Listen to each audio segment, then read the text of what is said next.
What's up, guys, and welcome back to the Chris and Tim podcast, episode number 21. We got Chris here today. How you doing? How you doing? I'm doing pretty well. Good deal. We got TT Stay Goated in the chat. We got Screm Gaming. What up, dude? And I don't know why he thinks it says Chris and something else, but whatever. Thanks for stopping by. We are here to talk some football, some NBA, some Washington football, a little all-around NFL. A couple of things popped up. We're going to talk about that kind of stuff. But for now, how you doing today? Everything's good? I'm doing pretty well. Had a good week? Pretty well. No. Sorry to hear that. Jeez. I won't ask for too many other details then. Fair enough. Yuki's in the chat. What up? Yo, yo. All right, let's go ahead and hop in right in. Instead of talking about Chris's bad week, we will talk some Washington football. And I wanted to start this show off right with a spicy take that I heard from Ron Rivera's mouth, all right? I don't know if Chris had read this or not, but I did not tell Chris ahead of time that I was going to bring this up. And it's the idea that Ron is not eliminating the possibility of Ryan Fitzpatrick being a potential long-term answer at the quarterback position. Here is the quote from Ron Rivera.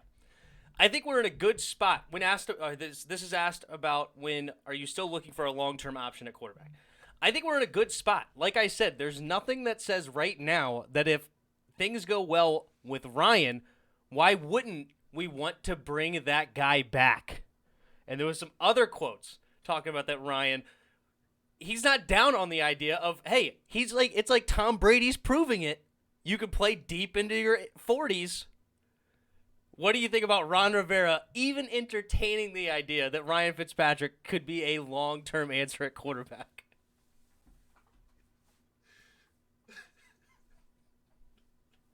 You should be fired. You should be fired. Like, that's not over-exaggerating. That's not joking. If he truly believes that, he should be fired. He's not. He's been in the league 18 years. He's never been an answer to the starting quarterback position anywhere. A 38-year-old guy who throws interceptions, who's never played in a playoff game a day in his life, and you say you're not Rob Wouldn't we want to keep him around. And he's not good at all. After hearing that, if I'm Daniel Snyder, you on a hot seat. You on a hot seat this year. I'm sorry. You're on a hot seat. You're on a hot seat this year. I better see Taylor Heineke in the game at some point. If Ryan Fitzpatrick, if you ride him out the whole year, I better make it to an NFC Championship game this year. I better. Because if I don't, you're fired. I'm sorry, you're fired. There's no way in the world that Ryan Fitzpatrick is so much.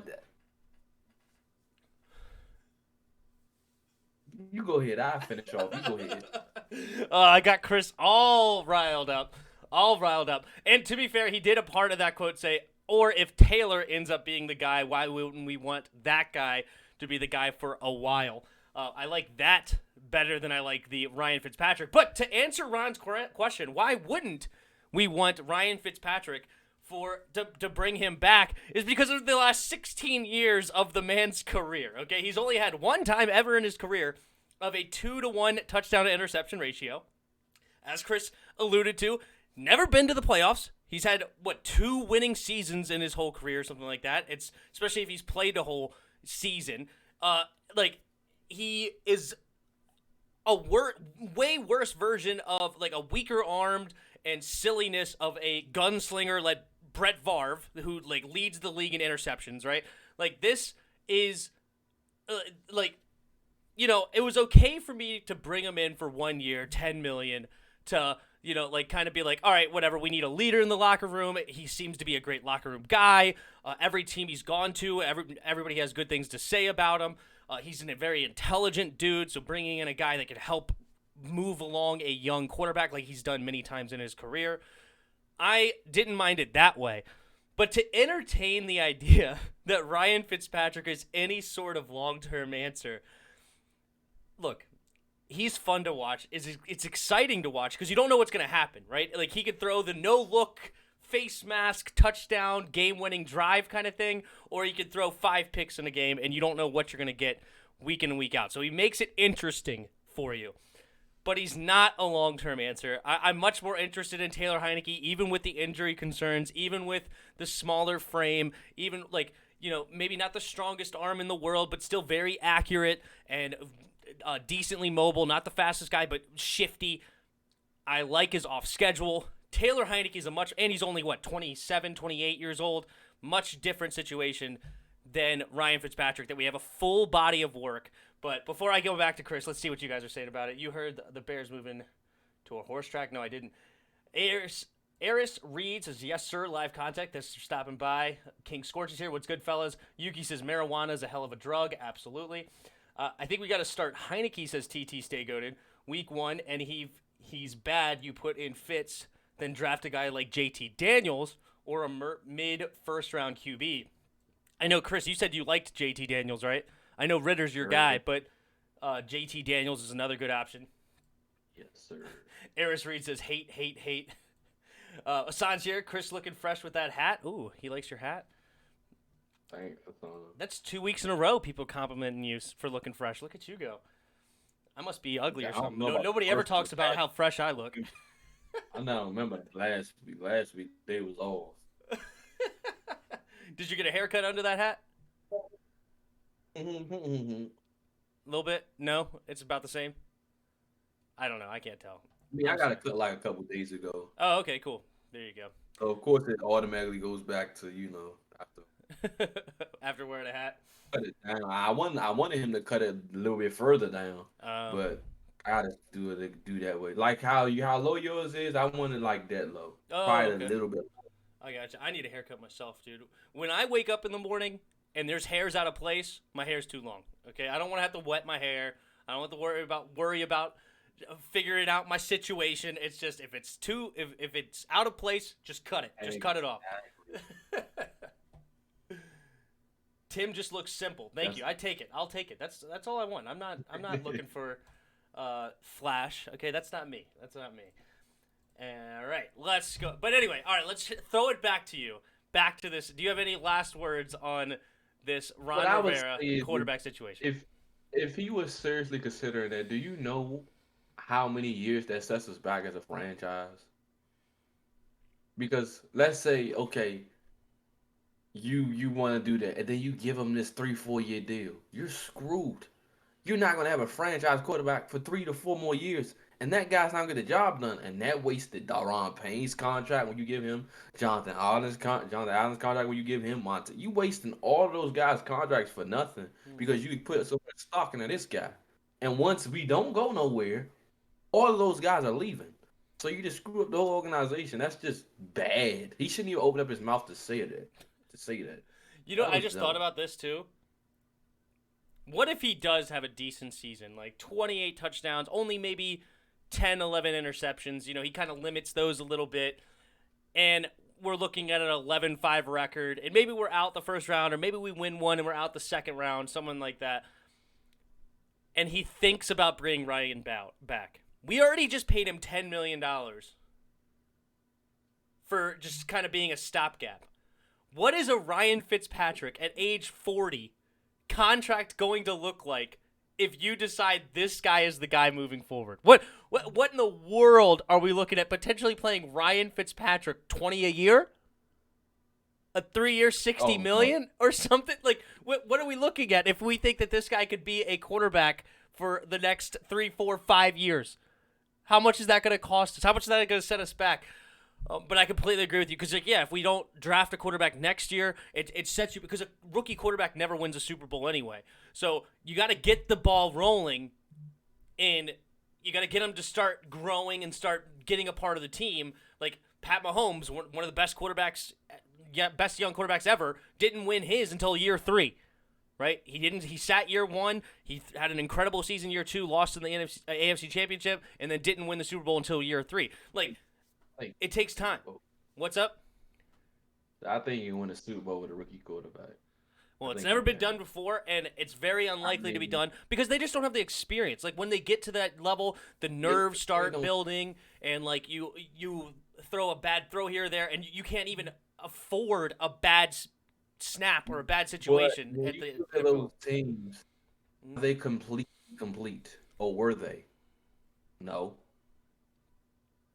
none of them were completely complete. Here is it's literally everything's complete. Everything. All you We're. asking in the quarterback to do is to don't turn the ball over. That's it.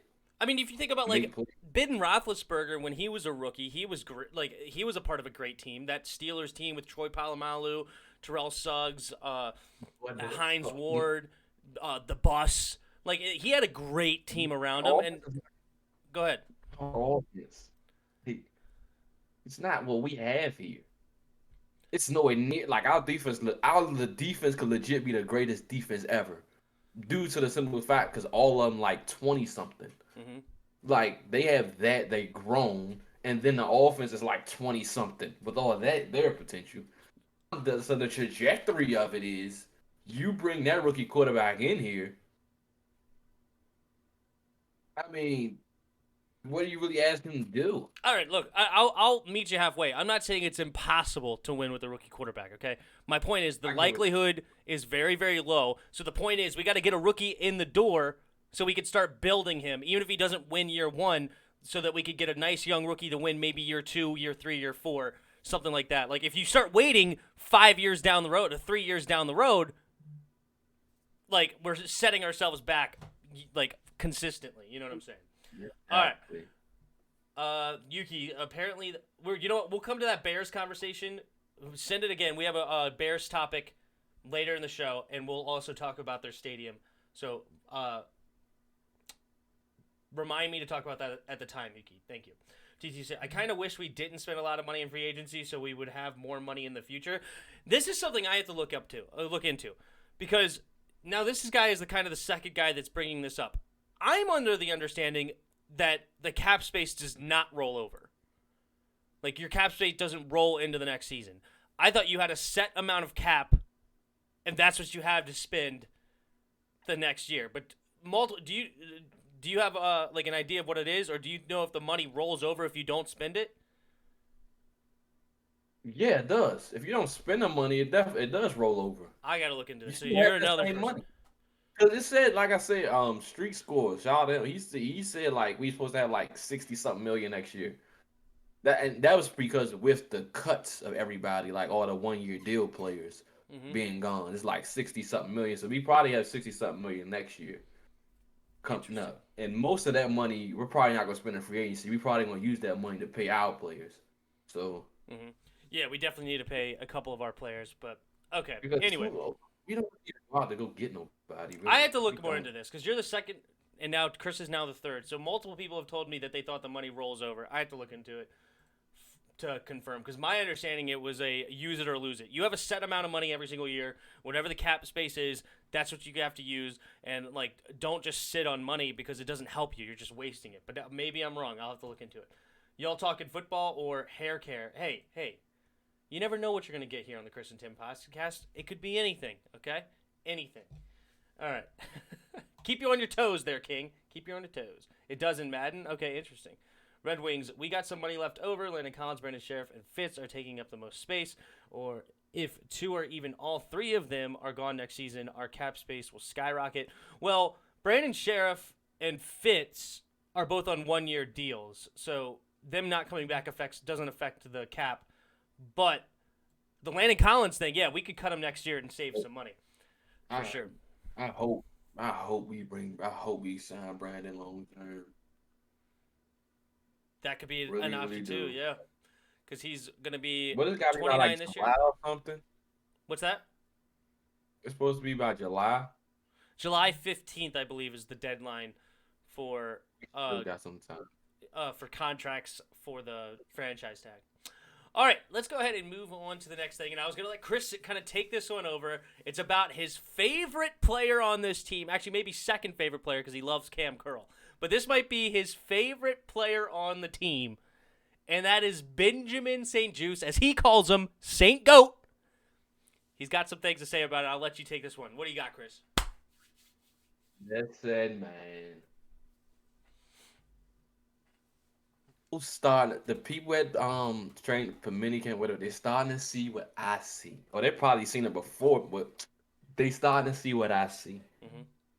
This dude should be a week one starter out the gate. Move Kendall Fuller to the slot. From what I'm hearing from the guy, and out of camp, he's been fantastic all through. Now going into training camp, if he keeps this up, they say he's been running with the first team on defense and outside. He continues to play like this. I want to see him starting. No if, no ands, no buts about it. The team could be way better with Saint Goat on the outside and putting Kendall Fuller at slot and Will Jackson. That right there is probably the best that can be a trio just as good as the Ravens trio. Yeah, I said it. It could be just as good as the Ravens trio. It's not too many NFL teams in the league that has trios. Mm-hmm. I think the Browns got one and the Ravens got one. That's pretty much it. I would have to look into it, but yeah, there's not many. I agree with And that. the Dolphins. But outside of that, stop Saint Goat because I'm telling you, if Saint Goat starts, you have a top 5 corner potential on your roster. Top 5 Heard it here corner. first. Top 5 corner. Heard it here first. I'm under the, like, my opinion on it is I honestly don't care if he's outside or if he's in the slot. Because I think he has attributes that could play either one. Like, I like his length on the outside. I love that, so he can play with the big receivers. Even though William Jackson will probably guard the bigger receivers because that's kind of what he does. He shut down Kenny Golladay last year. But still, he has the length to play the big receivers. But I like him on the inside, too, because I love his quickness. He doesn't necessarily have the top-end speed that you would like, but the quickness, the shiftiness, the hips is all there. So I honestly don't have a strong preference either way, and I honestly kind of feel the same way about Kendall. Like, I think Kendall could play either one now that Kendall's guarding the number 2 receiver instead of the number 1 receiver where William Jackson can guard. I think Kendall Fuller with the number 2 is fine. Kendall's a top 3 slot corner if he goes back to being a slot corner. If not the best slot corner. That's why I want Kendall inside. Because I feel like if Saint Goat doesn't start, you're going to put somebody like Daryl Roberts inside. We're going to get ate up. That's what I don't want. I want put the best players out on the field. Daryl Roberts is not a best player out. Saint Goat, Kendall Fuller, and William Jackson. All your 3 is shut down with Cam Curl like that. Free safety is still a huge question. I don't know what they're going to do there. Bobby McCain ain't it to me. He never has been. He never will be. But just those 3 right there with Cam back there, we whoever at free safety, we can make up for it. And I want Saint Goat on that side to help that free safety because I think he's going to be that great. I am not suggesting starting someone else in the slot instead of Saint Goat. I'm saying that I don't have a strong preference whether it's Saint Goat at slot and Kendall outside, or if it's Saint Goat outside and Kendall inside. I'm not suggesting Roberts or Moreland or Danny Johnson should get the start over St. Juice right now. I just think, like, what's up? Give the defense a different look. I'm all for it. Maybe they end up playing. Around. Yeah, maybe they play. You know what? Maybe they all just. You know what? Here's your receiver. Go get him.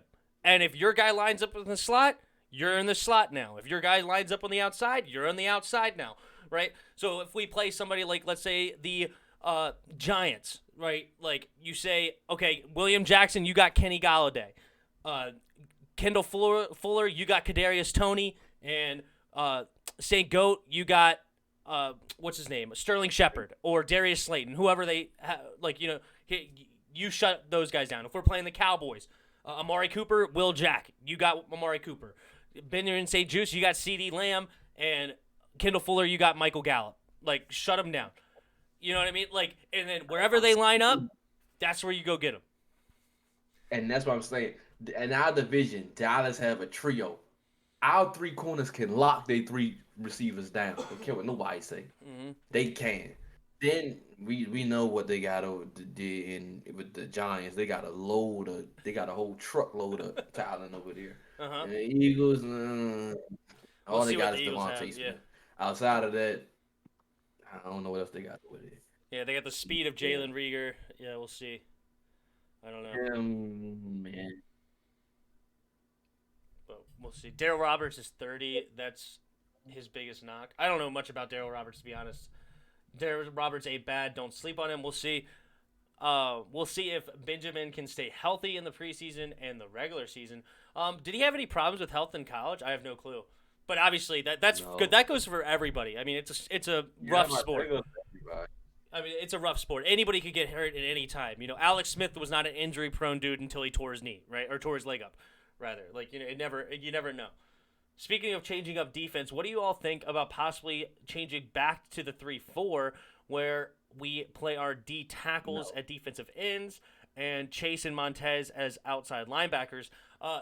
I personally don't think that that's even in the decision because I think Jack Del Rio and Ron Rivera are very much 4-3 guys, and that's why they drafted Jamin Davis as the true Luke Kuechly of this middle linebacker core and defense. And the 4-3 is built for that middle linebacker to thrive, which is why Jamin Davis is coming into such a great situation, right? Like, so I don't think that's a possibility, and I never really liked it because in the 3-4 Ryan Kerrigan was an outside linebacker. I don't want Ryan Kerrigan ever in coverage except for maybe one or two trick plays just to confuse a defense throughout a game.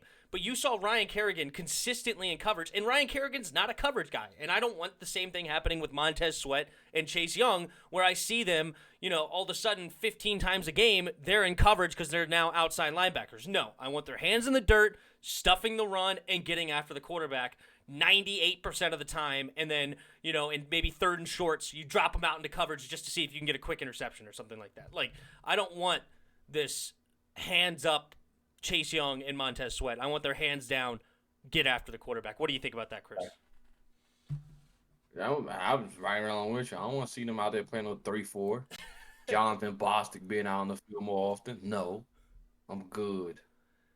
Actually, that part, it wouldn't be Jonathan Bostic out there more often because now you would switch to 3-4 where the linebackers are Montez Sweat and Chase Young, and now all you would have is Jamin Davis and Cole Holcomb in the middle, so it'd be only two linebackers. Chase Young.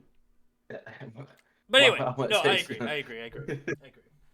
Chase Young down the cover. Oh, that'd be hilarious. Saint But Goat? Chase Young does How come back no? every now and then. Benjamin St. Juste had no interceptions in college? I'm not sure.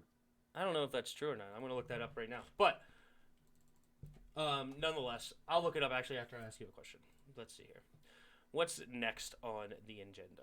All right, so that was what we had for Washington Football Talk. It's obviously a slow time of year, but we're going to have some fun talking some other stuff here, okay? And that is a couple of holdouts around the NFL, okay? And one of them being the great Jamal Adams coming off his rookie deal. He came off his fifth-year option. All right, he's going to be on his fifth-year option this year, and he is holding out for a new deal. He's set to make just under $10 million, like $9.8 million this year. What is a guy like Jamal Adams worth to the Seahawks? What did Justin Simmons get? If you don't mind me asking. A little over 15 a year. I think it was 15.5 a year. 15.5. Jamal Adams needs 17. He is gonna break the contract of safeties wide open, huh? Interesting. But the thing is, they don't have the money. This year they don't have. So this year they couldn't add anymore, but they do have $44 million in cap slated right now for next season. Well, what you gonna do? Dig into that now and just take the cap hit next year or something, or just, or unless what you're gonna do is you're gonna make this year's cap hit low, like we did with Curtis. Well, If this that's what you're year, gonna do then. in theory, this year wouldn't have to change. It's kind of like what the Kansas City did with Pat Mahomes, where it's basically a contract extension, so you just add on. So Pat Mahomes didn't get paid more But year one, year two. He just got the year has guaranteed only money. been on the field. 1 year. Benjamin St. Juste never had an interception. Not that that's the end of the world, because that could just mean he's shutting people down. Okay, okay, okay. He did have let me 10 pass deflections, though, in 2019, which is actually an insane number. let me talk to Yuki right quick. Yuki, what you mean he has to prove himself? He doesn't have to prove himself at all. Did you see what he did last year? Oh, talking about Jamal. Okay. Did you see what Jamal Adams did last year? He doesn't have to prove himself to anybody. That's way too much for a safety that plays in the box. Jamal Adams plays slot corner. He plays free safety. He plays strong safety, and he plays in the box. What are you guys talking about? He's fast Y'all as don't heck. watch. He ran, what, You a do realize- 4.34? Who? I think Jamal Adams ran like a 4.34. Like, Y'all he's do fast as realize that heck. Jamal Adams had 9 sacks last year, but yet he has something to prove as a safety, and whoever throws the ball his way, it's either killed or they drop the ball. Are you crazy? 4.33. He barely did anything last season. He had 9 sacks, and I watched him play. Are you crazy? He had a down year. So a safety and 9 sacks. That's a down year. How ridiculous. And he still made the Pro Bowl, I believe. How many games did he play? I have no clue. Yeah, he still made it. He played 12 last year. He played 12 games last year and got 9 sacks. 9.5. 9.5 sacks. So that's a down year for Jamal Adams and made the Pro Bowl. If y'all don't get out of my face, that's why I tell y'all, do not, stop. Don't talk football with me until y'all actually watch the games. Like, y'all ridiculous. Interesting. Pass So bet one forced down. fumble. Like, He that had was a no down year. interceptions. That's interesting. How many tackles did he have? He had 83. 83. Yeah, wow. 59 solo, 83 83 tackles and 9 sacks. Are y'all kidding? And that was a down year. in 12 games. Like, if y'all don't go sit down somewhere, To get 3 sacks, this guy got 9. Yeah, for what you want from a safety, yes, it was a down year. Interesting. This man broke the sack record. they're like, He There's not barely a did safety in the anything last season. Yuki said. Interesting take. there's not a safety in the NFL better than Jamal Adams. He could do a lot. I do think. I mean, he obviously does play a lot in the box, which is why he got 9.5 sacks. So a lot of times he's rushing the passer, but he's a guy that runs a 4.33 40-yard dash. You could put him basically anywhere in the defensive back room because the dude can play it all. So yeah, I don't know if, I guess, does he really get 17? He might. He may run away with 13, 14 sacks for a safety. Yuki said I said what I said. He can say whatever he want to say. He's wrong because he didn't watch Seattle last year. If he watched Seattle last year, he would know that he was a beast all year long. TT said at that point, just move him to linebacker. He wants to Landon Collins, Jamal Adams. No. You mean at that point? Y'all don't understand schemes and stuff like that, but y'all haven't watched them, so I'm not going to even entertain y'all. He is a very important part of the defense, though, no matter how you slice it. And he can play. He can play all over the place. So I agree, paying this guy a lot. The only thing that I could see hurting this dude's paycheck is the attitude he seems to have. You know, like he kind of forced his way out of New York. Now he's holding out. You know, like it's kind of like these. Does he have a problem? Is he a problem in the locker room? I don't know this to be a fact. Okay, I'm just looking at it from afar. I'm not somebody that's like all in Jamal Adams' universe. But I like what like Devontae Adams said. He's like, you know, like I came from nothing. Like I know I'm on last year of my contract. I'm showing up now. If we can work out a contract, great. But I'm showing up. You know, instead of like Aaron Rodgers, who might be holding out and forcing his way out of Green Bay, even though they can have a right to be upset, it's just what do you want out of these things? You know what I mean? No guy should get flack for it. Because it's football. He get injured one time, that can screw up his career, and he never gets paid again. Go get your money. It's Jamal freaking Adams. best safety in the league. If you don't want to say he's the best safety, he's top 3 safety in the league. He's a Hall of Famer.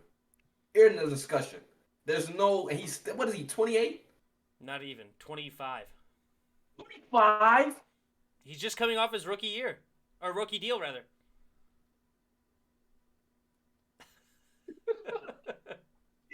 He's lying. He's literally 25. He's like 100 days away from being 26. Oh my God.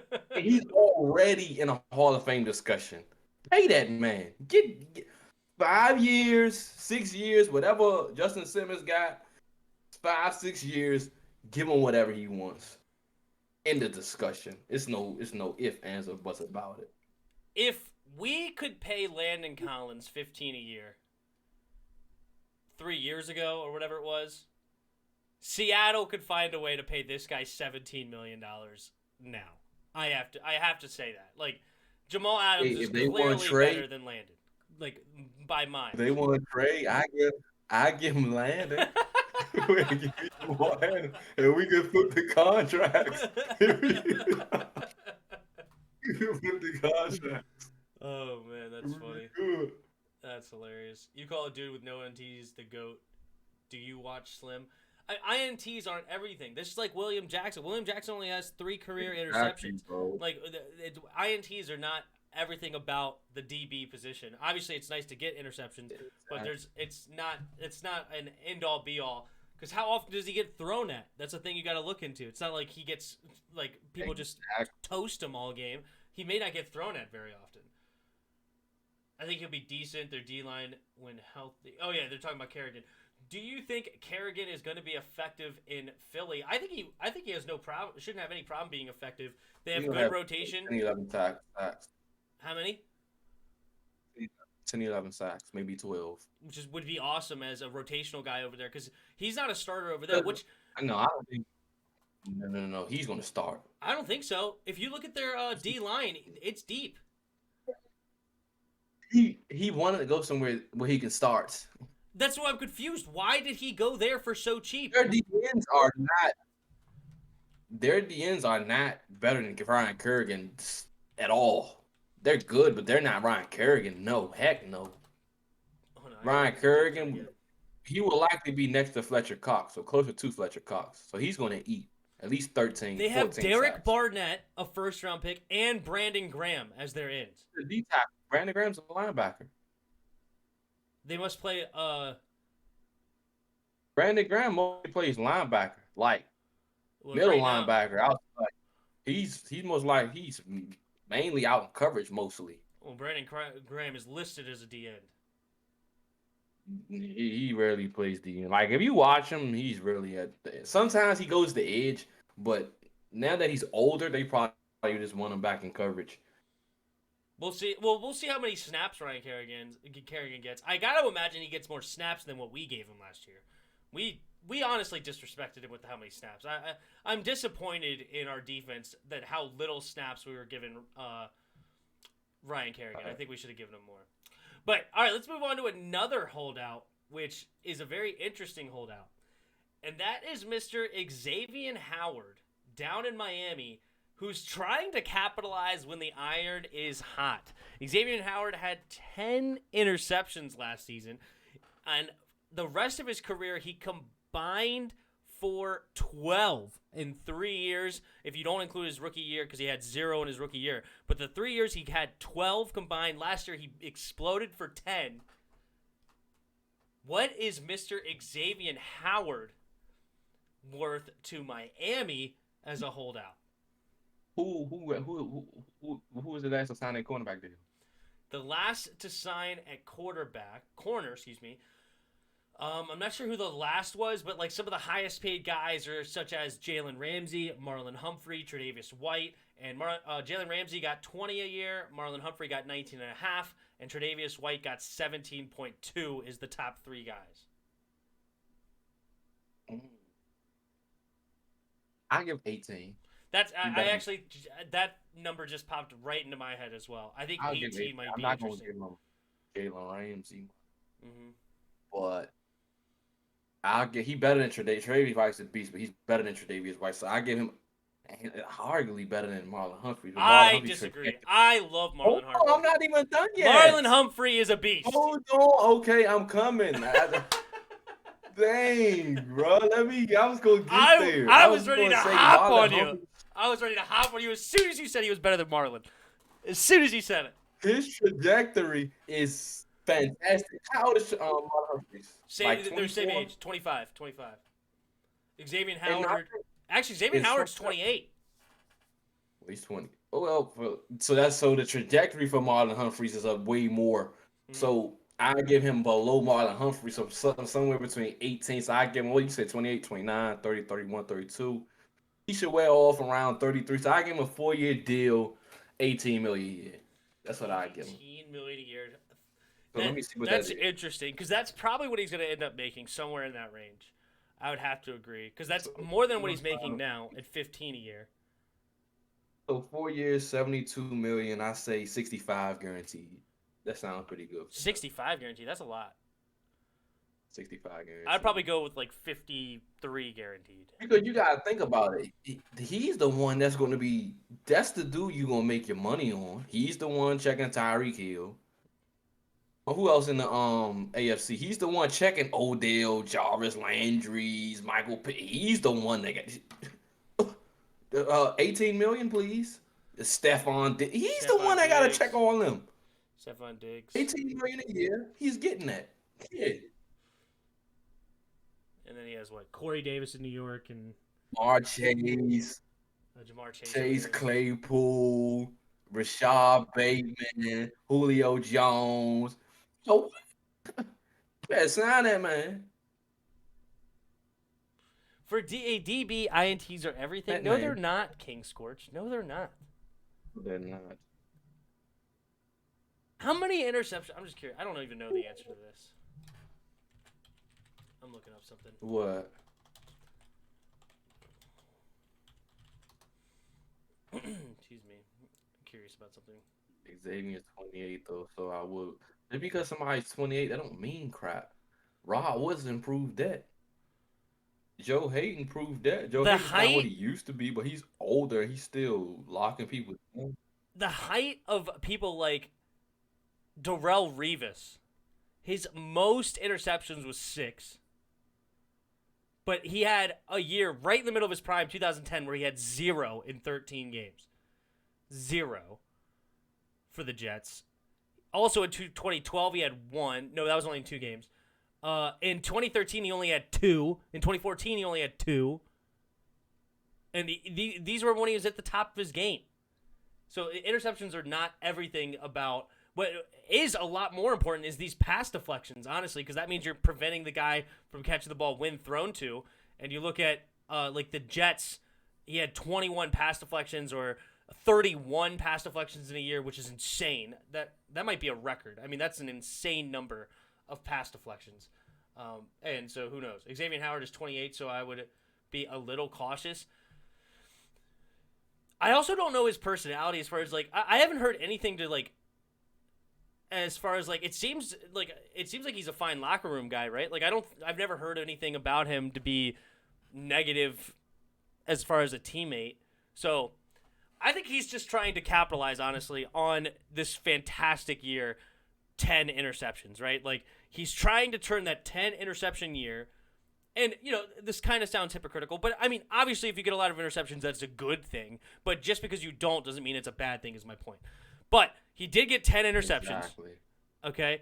And that's insane amount of interceptions for a one corner.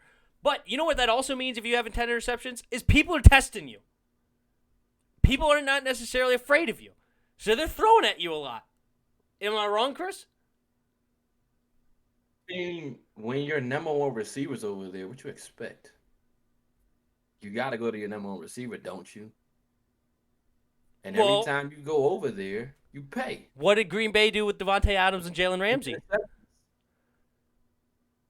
I mean, they moved. They ran Devontae around the whole line of scrimmage and avoided Jalen Ramsey like he was the plague. Like he was the plague. I never said Xavier Howard didn't, but I'm just saying, like, if you're throwing somebody to the point where they could get 10 interceptions, you're obviously not too scared of them, honestly. Honestly. Red Wings. Darby didn't get a single pick with us, but he got a ton of PDs and was really good for us. There you go, Red Wings. That's a great example. Because he did play well. I know you don't like Ronald Darby, but he did play well. He did play well. He did not. No, he did not.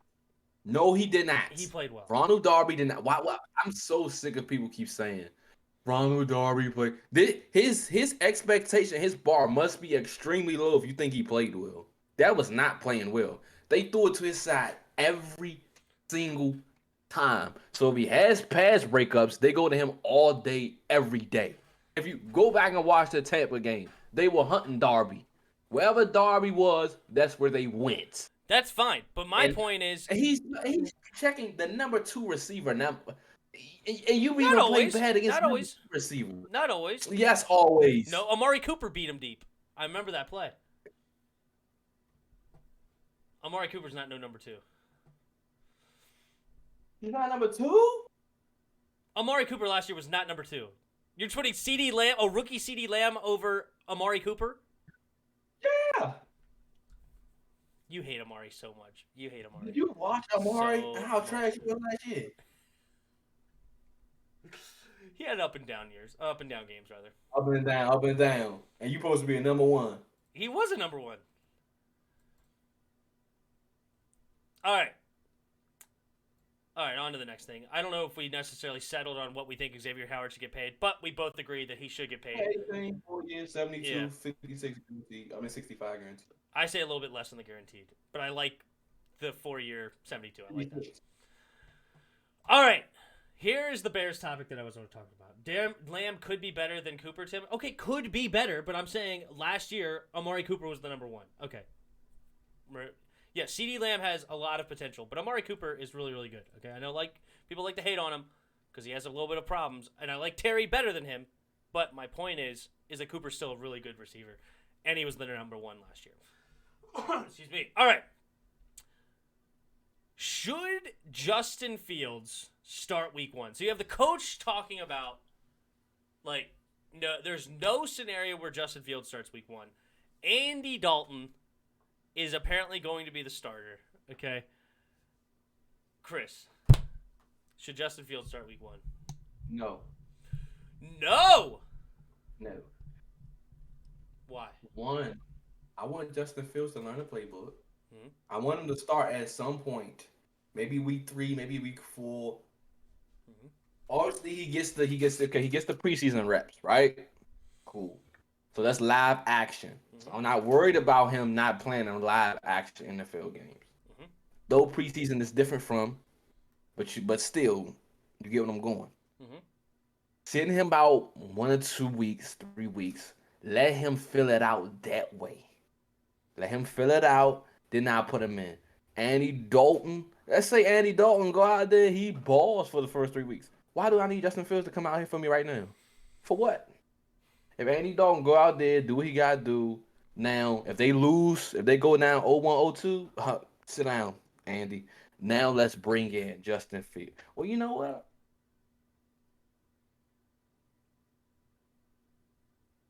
I'll start him. I will start him. I am all for starting Justin Fields number 1. Okay, week 1, Justin Fields should be number 1. Okay, he has a fantastic receiving with Allen Robinson. Of course, you also have guys like his name Anthony Miller. You have Cole Kmet at tight end. You got David Montgomery at your running back position, and it doesn't matter so much about your offensive line because the dude is just blazing speed, and he could be like a Kyler Murray style quarterback in this league. Okay. I want to see this dude get his bumps and bruises early, okay? Now, I want to start him week 1, not necessarily with high expectations, all right? I understand he's going to make some rookie mistakes. I understand there's going to be some bad interceptions, okay? I understand there could be some things that happen that are not great. But what he is going to show you is there's my dog. Is going to show you is flashes of greatness. He is going to have some broken plays that look just... Nobody else can do it but Justin Fields kind of plays, and he's going to show that's going to flash off the screen. It's going to be Allen Robinson making tons of great catches for him. And then Cole Kmet, the safety blanket, handing it off to Montgomery. Little read option with Montgomery. I want to see Justin Fields on the field, and I don't want to ever see Andy Dalton play again. Okay, if I never see Andy Dalton take another snap in the NFL, that is a good life for the rest of my life. Okay, Andy Dalton, he was okay back in Cincinnati. Last year he was hot garbage. He's old. The Red Rifle needs to retire and go somewhere else. Justin Fields, week 1. Oh, man, this is tough for me. I've been on Danny Dalton bandwagon for a little bit. The reason why I changed my mind is because it's like if you bring him in week 3 and down 0-3, you setting too many expectations on him too early. Because now you're telling him to come save you. If you start him, you can have like if he's not playing well yet, you can say okay, he's learning. Mm-hmm. But if you just throw him out there and he comes, then you just putting all this extra stuff on him. Start him. You know what? That's your only chance of keeping what's that man named Allen Robinson anyway? Because Allen Robinson is gone out the door one way or the other. So start him. Maybe he can keep maybe Justin Fields can keep A-Rob, but start him. That's where I go. And you know what? They need to go sign Morgan Moses. By the way, because they need. I forgot to put that down. Did they draft Tevin Jenkins or something like that? Yeah, they did. They did? Yeah, they do have Tevin Jenkins. Tevin Jenkins is okay. So if I was them, I still sign Morgan Moses. That way he has a more stout offensive line. You know what? The Panthers should sign Morgan Moses. Well, you know what? Let me stay on topic. The Panthers probably should sign Morgan Moses because I wasn't a big fan of Brady Christensen. I think he has a lot of growing to do. I don't think he's a starting. That's why they signed Cam Irvin. He's not going to. Christensen's not starting right away. That's Cam good. Irvin. That's good. I don't think he should. I don't think he should at all. But no, I am on the bandwagon. Now, apparently Yuki, was talking about submitting a bid to buy Arlington Park race course and move from Soldier Field. I think a lot of people loved the location of Soldier Field in Chicago, but I don't know where this Arlington race course is. I'm sure you don't know where it is, right, Chris? Arlington, where? Virginia? Nah, it's I'm sure. So I say, what's the point? There can't be Chicago here down here. Yeah, Chicago Bears submit purchase bid for Arlington Race Course. Where is Arlington Race Course? Let's see. Let me put it on the maps. I'm curious. I went to school out in Chicago, so I'm a little bit familiar with the area, like O'Hare and stuff like that. Let's look at the maps. I mean, so it's very north. I necessarily don't care about the Bears stadium and what they should do, but new quarterback, do it. That brings in more revenue actually. So what? Soldier Field. So Soldier Field is like downtown, like right on the water, and this that would be moving it really far. And that's odd, because I feel like a lot of people want to move inside the city. They're actually looking to move outside the city. I wonder why. I think their location now is awesome. And they should stick with that. Because moving it way outside to like kind of the middle of nowhere. Like this would be, there's nothing over there. And that's what people hate about our stadium, is that it's like in the middle of nowhere at FedEx Field. And right now it's like downtown. Well, yeah, good that is in the middle of nowhere. Plus traffic. Well, the thing is, if it's downtown, you don't really necessarily deal with traffic, because the idea is you take the train in. Like, a lot of people like to be able to take the train, and, like, you don't have to find parking. You don't have to figure out your whole car situation. You park outside the city, you hop on the metro, you go into downtown, and then it's right there. Where's the metro when it comes to Arlington Racetrack? But go ahead. Oh, no. Yeah, it doesn't look like there's any train around here either. So now you're going to have to pay for parking. A lot of people hate that about Washington Stadium, is that you have to pay. I pay more for parking than I do my ticket, usually. Like, I find like a $40 ticket on StubHub, and I have to pay $50 for the cash lot parking. Like, it's expensive to find parking for a Redskins game.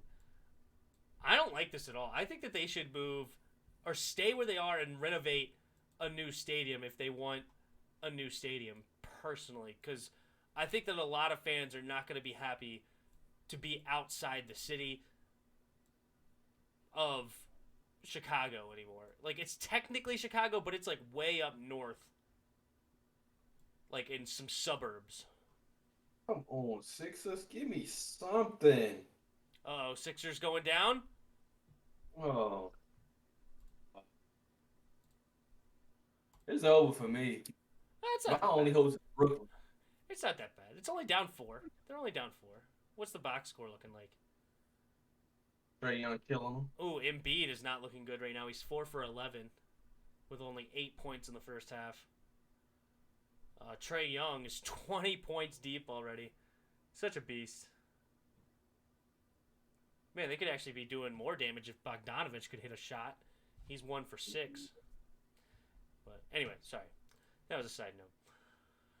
But, chat, very important questions that will change my life. Turkey or roast beef? Turkey or roast beef, Chris? Moist turkey with gravy. Moist Cranberry. turkey with gravy. You're right. Dry turkey is not very good. Roast beef. It can be a little rough depending on how you cook it. Honestly, I prefer beef than turkey. Turkey's one of my least favorite meats. Depends on how it was cooked. Well, both of them depends on how they cooked. Because if the beef not all rough and hard, then but the turkey with the gravy. If you're talking about by itself, then you have to go with roast beef. But if you're talking about with stuff, I'm gonna have to go with turkey. I'm not even a gravy guy anyway, so you Oh, didn't here sell me we- at all. You didn't sell me at all with gravy on the turkey. Your plate would just destroy some Thanksgiving, man. I'm gonna show you a real Thanksgiving plate this. You know what? I don't know if I told you this though, but I have come around a little bit on my take on Chick-fil-A. My buddy showed me the spicy deluxe chicken sandwich, and I'm a fan. I'm a fan, honestly. I'm a I fan. like that. And I don't know what happened. I guess I just had bad chicken back in the day, but I had some sort of chicken at Chick-fil-A, and it was nasty. It was gross, and I was done with Chick-fil-A. The only thing I had liked from there was their Oreo milkshake. Oh my god. Chick-fil-A's the best. Chick-fil-A's good now. I like Chick-fil-A. I'm cool on Chick-fil-A. Oreo I've come around. shake, I'm not- What's that? That Oreo shake. What's that? The Oreo shake is fantastic. Oh, I love Yeah, that Oreo shake. All their shakes are good. All of them. Their macaroni and cheese is disgusting. But It's hard to mess up macaroni and cheese for me. As long as it's cheese and macaroni, it's hard to mess it up for me. But all right, let's go ahead and switch gears from the NFL and Chick-fil-A and turkey and roast beef to the NBA talk. And we got some big news in the NBA. And that's Kemba Walker moving over to the Oklahoma City Thunder. And here's the trade. Oklahoma City receives Kemba Walker, a first-round pick this year, and a 2025 second-round pick. Meanwhile, Boston receives Al Horford, Moses Brown, and 2023 second-round pick. I'm going to answer this one first. Who won this trade? Well, when I first saw this, I thought it was just ridiculous that Boston was trading Kemba and picks to get Al Horford, right? Al Horford, 35 years old, not what he used to be when he was in Atlanta. And I did know they needed a big guy, though. Like, a big problem in Boston was the lack of a big man. So I was like, maybe, but not 35-year-old. I did not know anything about this Moses Brown. I'm going to be very, very honest. But he's a 7'2" big man who played 21 minutes this year and averaged 8.5 points and nearly 9 rebounds. And when you watch him play, he actually has some decent athleticism. He's not a 7'2" guy that is unathletic or, you know, like kind of just in the middle like a Bol Bol. Or not Bol Bol has some athleticism, like a Taco Fall or something like that. Like, he's got good athleticism to him. I'm actually really intrigued if Moses Brown can turn into the Boston Celtics big man they've been looking for quite some time now. And they have an interesting team still. Of course, they still have Tatum. They have Smart. They got Jaylen Brown. They have I don't know where he went. Actually, I'm not going to say his name. But anyway, he's still got an interesting young team. What do you think about the trade? Who won the trade? Celtics. Celtics won the trade. Okay. Celtics won the trade, but the Thunder will end up winning the trade because they're going to trade Kimba. I don't know to who, but they're going to trade Kimba to a contender and get. They're going to flip Kimba. They only got Kimba just to flip him to get something else. So the Celtics want to trade because Al Horford can ball, and he was balling when he was with the Celtics. He could play defense. He can hit that little mid-range jump shot. He can step out, hit the three here and there. So I would say the Celtics want to trade by getting him back. And they didn't lose anything, really. The first round pick was interesting to me. As I said, I was surprised that they gave up picks and Kemba Walker. But I guess they also wanted to probably get rid of Kemba Walker's contract, I guess is the idea, too. So they saved some money probably by getting rid of that contract. But at the same, I don't understand it completely. But I'm curious what Boston ends up with. Bradley Stevens is obviously moving to the front office. And who's going to be their coach? I've heard some Rick Carlisle. God, I couldn't say his name for some reason. From Dallas may move over. But Rick Carlisle shouldn't be leaving Dallas. I was kind of surprised to hear that rumor. Because why would Rick Carlisle want to leave Dallas? You know, you got a owner that believes in you. You got Luka. I mean, you have one of the best young stars. You have an interesting team that could grow. I don't know. I think they just need to move on from Kristaps Porzingis and then start building around Luka with a little bit more. Personally, Mark Jackson to Boston is interesting. TT Good said Thunder won. Thunder has 3 first-rounders this year, or can have 4 depending on Rockets pick. Interesting. The Thunder have 36 picks in the next 7 drafts. Is that true? Oh my god. No idea. Celtics had to trade picks because of his contract. Yeah, that sounds like the problem. Yeah, because Kemba has $70 million left over 2 years, where Al Horford has 1 year left. Maybe that's it. Tired of being blamed for anything? What? The Thunder got first for days, apparently. I'm a Hornets fan. Kemba still has a bunch left in the tank.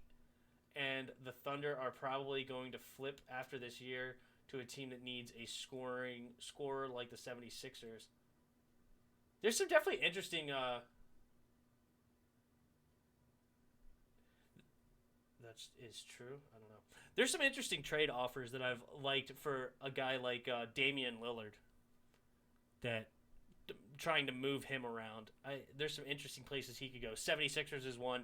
I want to see him in a Bucks uniform. I think that would be phenomenal to pair him with Impossible. Giannis. I don't know if it's possible or not, but I would trade Middleton to go get Lillard. That's what I was going to say. They will have to trade Middleton. And I'm okay with that. Are you not okay with that? To get Lillard? I would rather get him with them, but... Yeah, having Middleton would be nice if you can keep him. I don't know if you could trade, Drew Holiday. You have to trade Drew Holiday. You have Lopez.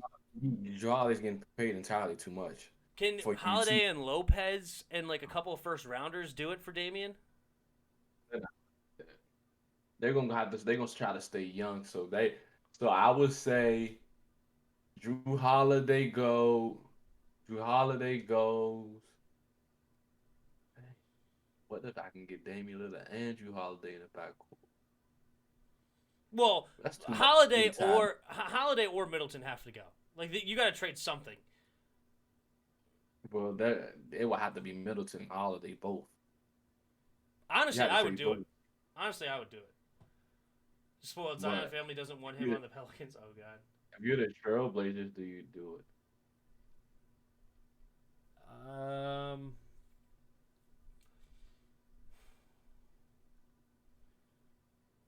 I mean, Damian could force their hand at the same time. Well, I think Damian Lillard has a no trade clause. Yeah, but those always can be those are only there to protect him from going to a team he doesn't want to go to. Like, those could always be lifted if he wants to go to the 76ers or wants to go to the Bucks. Would you trade Ben Simmons and some picks and like some stuff for Damian Lillard? Bye. Bye. Ben Simmons is horrible. Bye. Weren't you arguing with me earlier that he should have been an All-Star? If I'm the Sixers, you can have Tobias Harris and Ben Simmons. Give me CJ McCollum and give me Damian Lillard, and let's go. I would like to keep Tobias because I think Damian Lillard, Tobias, and Joel Embiid would be a fantastic big three. Tobias doesn't show. He had 4 points last game. That's not good. I agree, but I think that could be I think he could be a good complement with Joel Embiid and Damian Lillard. I think Tobias Harris would be a great three. Better than Tobias Harris, not better than CJ McCollum. CJ McCollum is a different guy though. Tobias Harris plays the 3. CJ McCollum plays the 2. Like, it's a different position. Because I already have a 2 in Seth Curry. I love Seth Curry. But he's not the 2. He doesn't start. He does now. He's finding his way into the starting lineup. And I love because him. I think he should. Suck. That's why. But I think Seth Curry could be 2. Damian Lillard be point. Tobias the 3.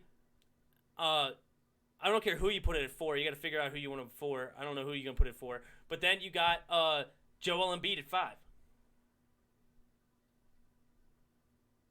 Hey, Joel Embiid got to stay healthy. True. All right, let's go ahead and hop into some NBA playoffs. Let's go. Tobias Harris plays the 4? Really? Tobias Harris plays the 4? I thought he played 3. All right, then you got to find another 3. I don't know. Whatever. If you want to play him at 4, do whatever. Uh-oh. Conversation. Hold up, Tim. Uh-oh. All right, I'll talk to you guys for a minute. Drew and Damian would be a deadly backcourt. That would be a fun backcourt to watch. There's no doubt about it. Ben Simmons peaked as a rookie. Oh, that's hilarious. Zion can go. We don't deserve him. Our Pelicans front office all need to be fired. 3 is Granger. 3 is Granger? Who's Granger? No.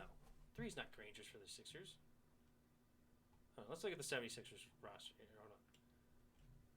So, yeah, Tobias Harris does play the 4, and then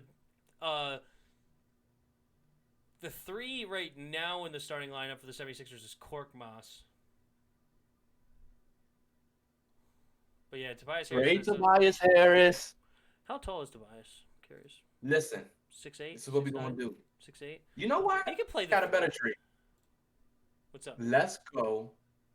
Hello?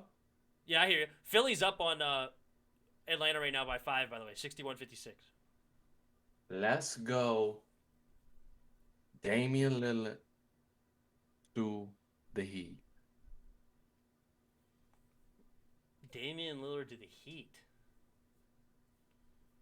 And I trade. If I'm putting it, I want Tyler Hero. I want Duncan Robinson. Mm-hmm. And give me. Who else they got on that team? They have Bam. They have Victor Oladipo. They have Jimmy. Oladipo. So your big 3 then would be Jimmy, Damian, and Bam. Not necessarily in that order. If I'm Miami, I don't want to get rid of my shooters, though. I love my shooters. But I just added a shooter. Obviously, Damian Lillard is awesome. But I would like to keep one of those shooters. Okay, so you could have Victor, and I'll take... Huh? It's Damian Lillard. Both of them gotta go. No, I'll give you Victor, and I'll give you pick who you want. You want Hero or you want Duncan, and I'm keeping the other, and I'll give you like 2 or 3 firsts.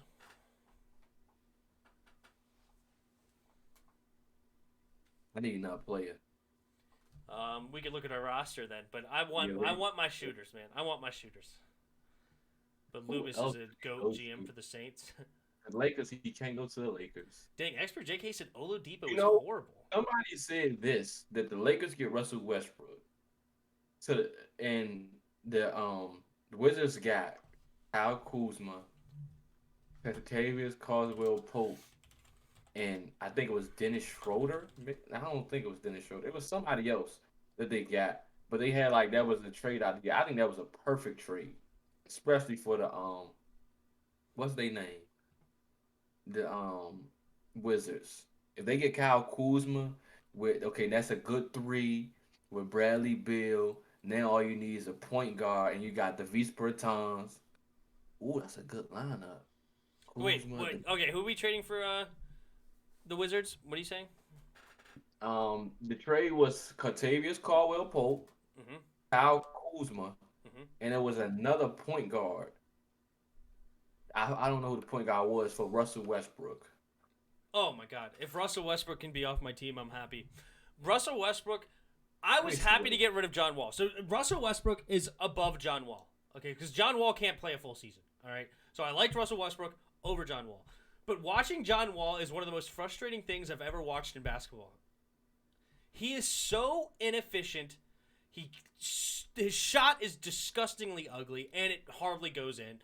He can't shoot the three. He attacks the basket, but he's haphazardly, and he just throws the ball at the rim 90% of the time. It's just so frustrating for me to watch Russell Westbrook as a basketball player. Okay, I got it. I got it. I'll And give this- him weight for and- bag of chips. And this would be fantastic for the Wizards because this will definitely help y'all be in contention for the playoffs. And all y'all need is one. They said it was going to be Montrezl Harrell, Mm-hmm. Kyle Kuzma, Mhm. Caldwell Pope, 2023 second rounder, and a 2024 second round. For Russell Westbrook, Yeah, sign me up. Sign me up. that is a fantastic deal. Because then you will have Ish Smith and Montrezl Harrell coming off the bench. Then Kyle Kuzma, Davis Bertans, Bradley Beal. That's three. Now all you need is a solid center and a point guard. You go sign Zach LaVine, and then you go get like. Dude, if we got that beast- trade, I'm sending as many picks as I can for Karl Anthony Towns.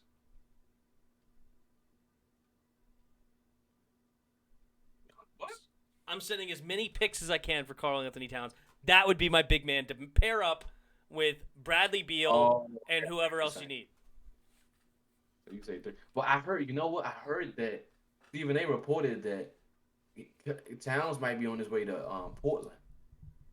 Ooh. Now, that will be with Damian. That will with Nurkic, with Melo, with Gary Trent. Ooh. No, Gary Trent's somewhere else. I think he's on the Raptors.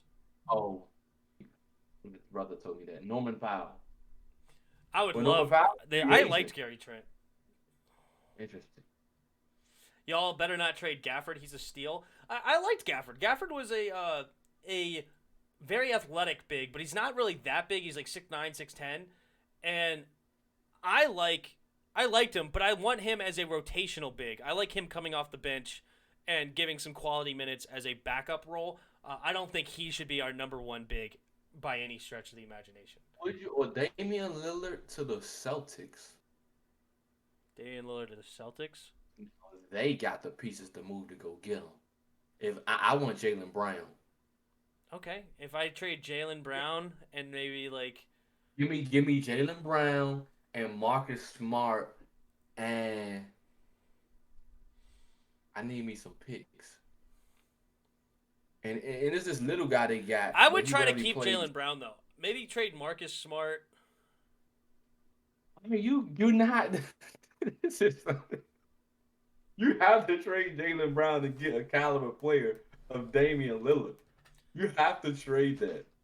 What if Because I his traded like trajectory- what if I traded like Marcus Smart, another role player or two, and then two unprotected first round No, picks? that's- None of those guys are going to be anything close to Damian Lillard. But You got duh, to trade it. Jaylen Brown's not gonna be close to Damian Lillard. No, but he can be a superstar. He doesn't have to be he doesn't have to be Lillard, but he can be a great star.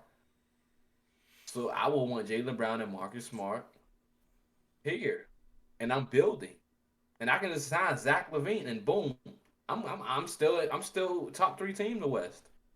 I wish Zach LaVine. at this point, if I was the Celtics and I wanted to trade for Lillard. I wish I would have kept Kemba and have him as part of the deal. Or So do the Wizards? Or do the Wizards go for Lillard? the Wizards go for Lillard. I liked your Russell idea to Westbrook? go for those role players and then trade the house for Carl Anthony Towns. I liked that idea better because we need a big. Our big situation is terrible, and if we could offload Russell Westbrook, add some guys that could potentially shoot the basketball, and then get a Carl Anthony Towns to pair with Beal, I think that could be a really interesting team that could potentially contend in the East. Potentially. But Dang, man. that's just me. I don't want Kristaps Porzingis. I don't know about. I'm not a big fan of Kristaps. Not that he's not a bad basketball player, but I want a two-way big, and he's not really a two-way big. If Damian Lillard truly wants out, I will put Russell Westbrook in a trade.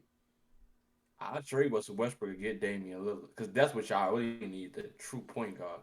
Now that's a real backcourt with Davis Bertans, and then I like Ish Smith a lot. He off the bench, he does whatever he wants.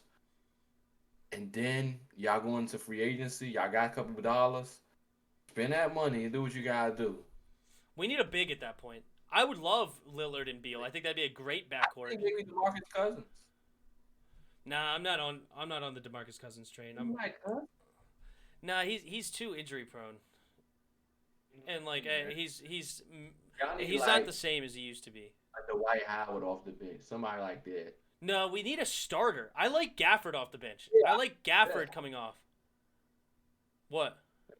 Free agents. I like Gafford coming off the bench. Let me see NBA team.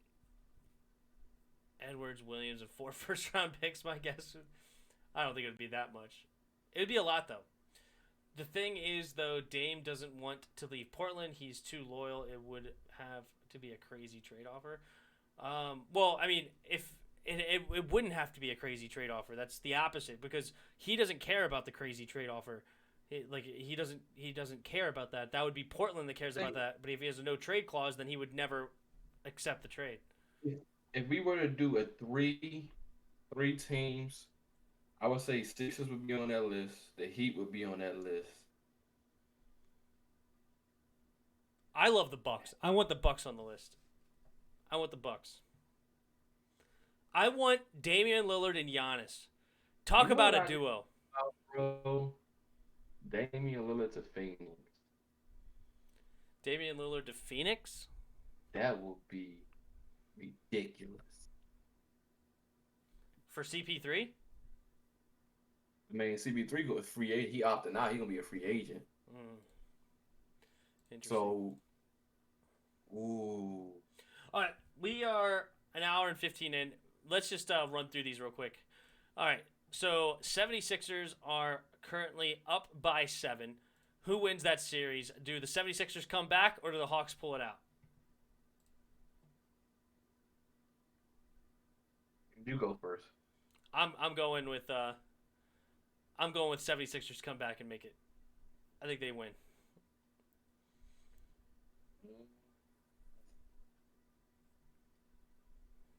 Hawks.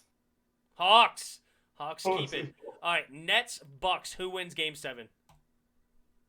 I think Nets. Nets win Right, Game 'cause 7. I do too. Yeah. I just don't think Giannis has enough around him to actually beat the Nets in 7. I think that the Nets and KD pull it out. Clippers, Jazz. With Kawhi out, do the Jazz make the comeback and win? Clippers ended it tonight. Clippers ending it tonight. I love the Jazz. I think the Jazz come back and win in Game 7, just like I predicted. Jazz in 7. I said it then, and I'm saying it now. Jazz in 7. There you go. Winter Nation, what's up, man? How's it going? Thanks for stopping by. The Pelicans in the lineup for Beal if he wants to be traded. Interesting. I don't know if he wants to be traded or not. Scott Brooks is no longer the head coach of the Wizards. You hear about that? Yeah, I heard. Yeah. That's awesome. That's great news. Carlisle should go there. That team needs discipline. Russell Westbrook just needs to go. He's not it for y'all team. But nobody wants to go to the Pelicans spoiled. Sorry, they don't. And why would he want to go there with you guys? With Brandon Ingram and Zion, with Zion Williamson, Ball. True. All right. Like, Well, we're going to watch the Jazz vs. Clippers tonight on this channel. So if you guys want to hang out for that, that starts at 10, so a little bit after 10. So we're going to be hanging out doing that for sure. Is there any other last things you want to say before we end another great episode of the Chris and Tim podcast? Hope my bracket don't get busted tonight. That's true. The brackets are coming down to it. I cannot afford to lose another game now in this second round. I have a chance. I had all 4 of my final 4 in play. I had the Nuggets, I had the Jazz, I had the Sixers, and I had the Nets. And now all of them are on the hot seat. I have a legitimate chance right now of going 0-4 for all of them, which would be just horrific. But DRG has a chance with the Bucks win. If the Bucks win tonight, he has a legitimate chance of taking the whole thing. And then, Chris, you're the other one in the ballpark with the Clippers and Nets still alive.